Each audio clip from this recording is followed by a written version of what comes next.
लालगंज प्रखंड क्षेत्र के रसूलपुर गांव में आगामी 17 फरवरी से आयोजन होने वाले 9 दिवसीय 1008 9 कुंडीय श्री रुद्र चंडी एवं शिव प्राण प्रतिष्ठा महायज्ञ को लेकर गुरु पुष्य योग के उपलक्ष्य पर षष्ठी गुरुवार को ध्वजा स्थापन पूजन का कार्य सप्तनिक ध्रुव कुमार सिंह एवं समस्त ग्रामवासियों ने यज्ञाचार्य चंद्र प्रकाश त्रिपाठी एवं उपाचार्य ब्रिजेंद्र तिवारी विश्व प्रकाश त्रिपाठी के नेतृत्व में संपन्न किया।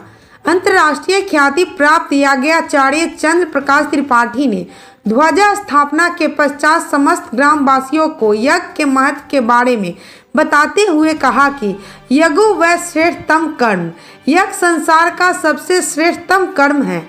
उन्होंने भगवान की बातों को याद दिलाते हुए कहा कि श्री विष्णु के लिए यज्ञ रूप में कर्म करना चाहिए, अन्यथा कर्म के द्वारा इस भौतिक जगत में बंधन उत्पन्न होता है। उनकी प्रसन्नता के लिए अपने नियत कर्म करो, इस तरह तुम बंधन से सदा मुक्त रहोगे। उन्होंने भगवान की बातों को याद दिलाते हुए कहा कि श्री विष्णु के लिए यज्ञ रूप में कर्म करना चाहिए, अन्यथा कर्म के द्वारा इस भौतिक जगत में बंधन उत्पन्न होता है। उनकी प्रसन्नता के लिए अपने नियत कर्म करो, इस तरह तुम बंधन से सदा मुक्त रहोगे। तरह का आयोजन हुआ था, क्या था? आज चंडी महारुद्र यज्ञ का ध्वजारोहण था। कब से कब हो रहा है? 17 फरवरी से 25 फरवरी तक। क्या कुछ होना है यहाँ? ये जग महायज्ञ होगा। अच्छा, ध्वजारोहण होता है, इससे संदेश क्या जाता है? ये क्या ध्वजारोहण एक संकल्प है कि हम यज्ञ करने जा रहे हैं, इसकी शुरुआत वहाँ शुरुआत है। और हनुमान जी चूँकि साक्षात देव हैं, तो हनुमान जी की कृपा से ही यज्ञ सफल होगा, इसलिए पहले ध्वजारोहण हुआ हनुमान जी के ध्वजा का। ये क्या कुछ यहाँ से आज सीख लेकर जा रहे हैं गांव के लोग? गांव के लोग एक तो शाकाहार का संकल्प लिया लोगों ने कि हम मीट मछली अंडा दारू शराब कुछ नहीं पिएंगे। ये बहुत बड़ा बदलाव हुआ और इससे समाज में एक तरह का क्रांति होगा कि लोग शाकाहार की तरफ अग्रसर होंगे। इससे मेरा समाज स्वच्छ होगा और सब लोगों की मानसिकता अच्छी होगी। यज्ञ कराने से क्या प्रभाव पड़ता है इलाके में? यज्ञ से प्रभाव पड़ता है, धर्म के प्रति लोगों का रुझान बढ़ता है और धर्म की स्थापना, चूँकि हमारा जो सनातन धर्म है वो सनातन धर्म हर एक जीव में भगवान का दर्शन करता है और चूँकि हर जीव में भगवान है, इसलिए जीव की हत्या नहीं होनी चाहिए और जीव की हत्या नहीं होगी तो हमारा आहार शुद्ध होगा, आहार शुद्ध होगा तो विचार शुद्ध होगा, विचार शुद्ध होगा तो मेरा समाज अच्छा बनेगा। आज ध्वजारोहण हुआ, उस पर आप बैठे हुए थे। आम लोगों को आप क्या संदेश दीजिएगा?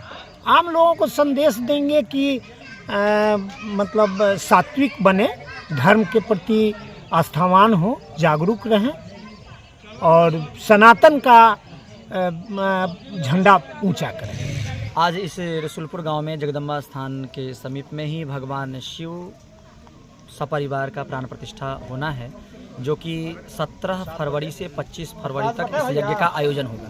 और इस यज्ञ में प्राण प्रतिष्ठा तो होगा ही, साथ ही साथ रुद्र चंडी यज्ञ का भी आयोजन होना है, जिसमें बड़े यज्ञशाला का निर्माण होगा और काशी से सारे हमारे ब्राह्मण देवता लोग आएंगे। और इस यज्ञ का आज ध्वजा स्थापन हुआ, जिसमें हमारे आचार्य ब्रिजेंद्र जी भी तिवारी जी भी साथ में, जो कि काशी से है हमारे साथ में।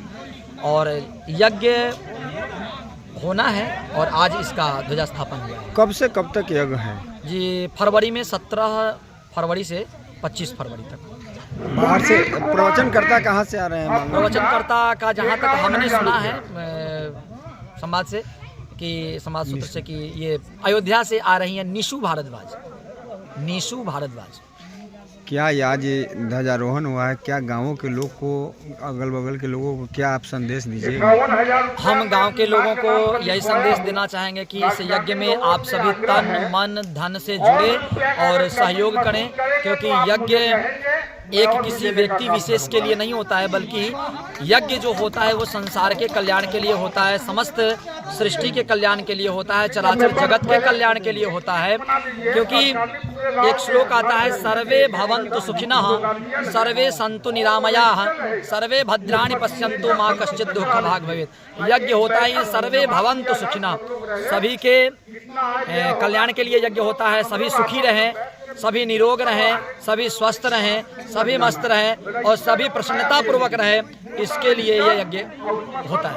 समय यज्ञ होंगे यहाँ आपके अलावा कहीं के और विद्वान पंडित लोग रहेंगे क्या? जी जी बिल्कुल, हम आचार्य के पद पर यहाँ उपस्थित रहेंगे। साथ ही साथ हमारे इस यज्ञ में अनेकानेक और भी काशी से हमारे जो सहयोग के लिए आएंगे, यज्ञ के कार्य को संपादित कराएंगे, वो सारे लोग काशी से पधारेंगे यहाँ पे।